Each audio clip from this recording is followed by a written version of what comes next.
you've always kind of thought the mom from Poltergeist was pretty hot, boy do I have a movie for you. Anyway, today's review is Kramer versus Kramer.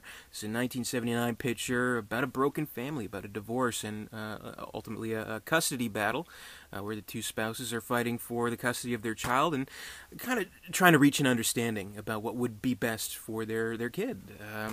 It won several Academy Awards, including Best Picture, Best Actor for Dustin Hoffman, great in his performance. It won Best Supporting Actress for, what's the actress' name?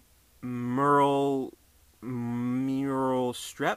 Meryl Streep. So her career pretty much went nowhere after this movie. Didn't really see much from her after this. No, just kidding. The wonderful, amazing, endlessly talented Meryl Streep won her first Academy Award for this movie, and many would follow after that. This is a very good movie, full of great performances, both from Streep and Dustin Hoffman, as well as the kid in the movie. The kid's really good. His name's Justin Henry. Sometimes child actors are just so obnoxious and so over the top. But he's very natural in this movie. He feels like a real kid, basically, and I think that's very important. So he was nominated for Best Supporting Actor, so that's kind of cool. Just feels like a real kid, so that's important. The story, basically, I mean, we kind of start out with a mother talking her son in at night, saying, "I love you, goodbye." She's leaving the family. She's abandoning her kid and husband because she just can't really take it anymore. Husband is Dustin Hoffman. He comes home from late at work, working late, as is usually a habit with him. He's like, he made a big deal. He's like, "Oh, great, best night of my life." Comes home. His wife's like, "I'm leaving you." He's like, "What?" But yeah, he can't even believe it, basically. And so, kind of as it starts, she's gone.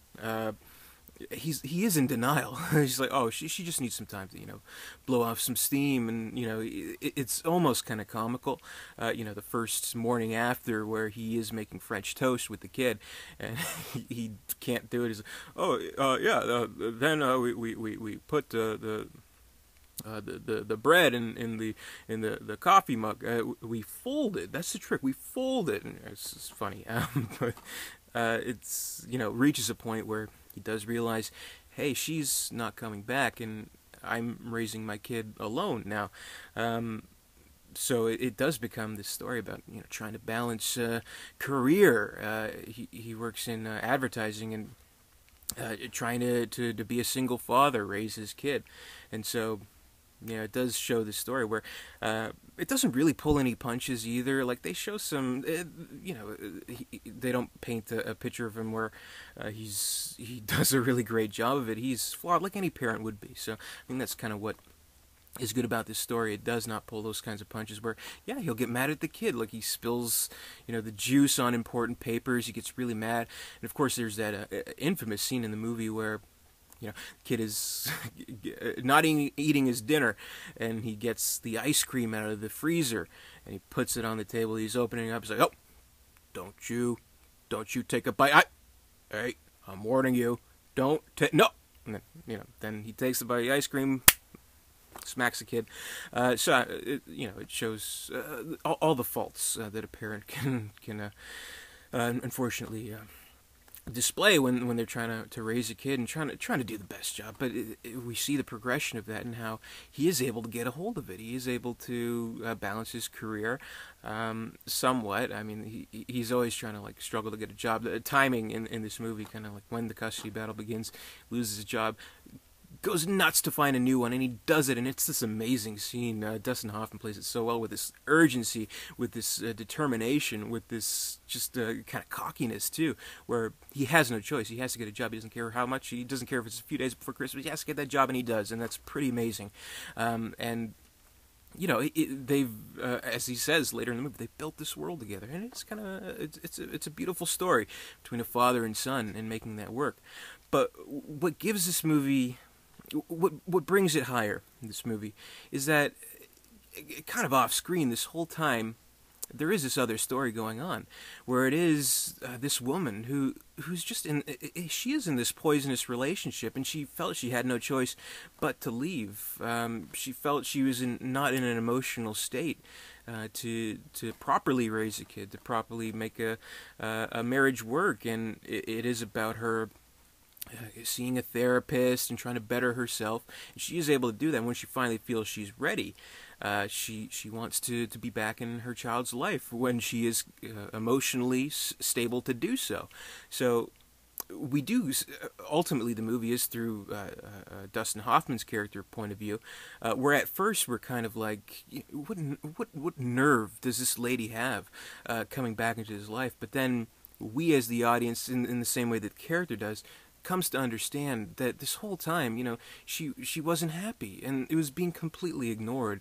And she was brave to do that in her own way. So the movie doesn't paint her as this horrible plot device, basically. Oh, I want to get the kid back, blah blah blah. No, it doesn't turn her into a villain, and I think that's the important part. She's not like Sharon Stone from Casino or anything. They don't show her hanging out with pimps and snorting coke. Like, I want my kid. No, nothing like that.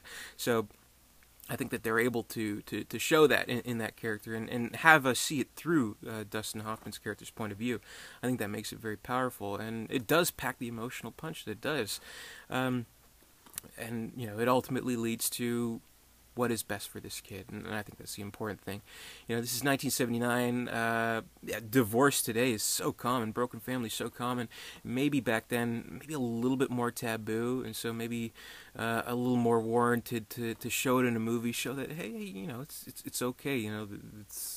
Families break up sometimes, and it's all about what's important for a young child, a minor, and what's best in raising them. So it shows all that, and I think it does it really well. So I think it's full of great performances, great acting, and a good story, and very emotionally charged, and it does pack the punch. But on to matters that are a little bit more important.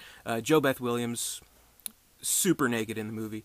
Mom from Poltergeist. No, anyway, but my question that I always kind of ask myself at the end of these Best Picture reviews is, did it deserve to win Best Picture? Kramer versus Kramer deserved the award.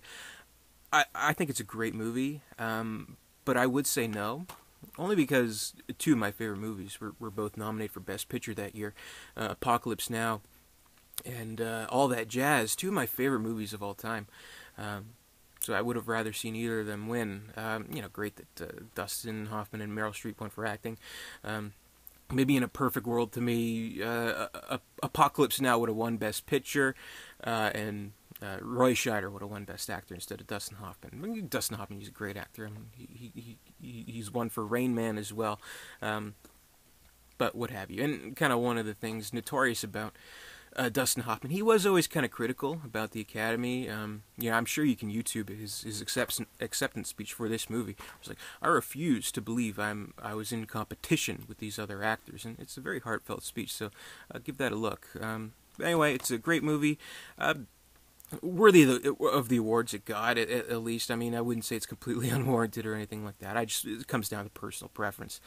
So great family drama. Definitely check it out if you haven't already. Enjoy the amazing acting ability of Dustin Hoffman and Meryl Streep. They're just unbeatable. So tremendously great in this movie. So that'll do it. That's my review. Comment, rate, subscribe, all that good stuff. More reviews to come, and I'll see you later.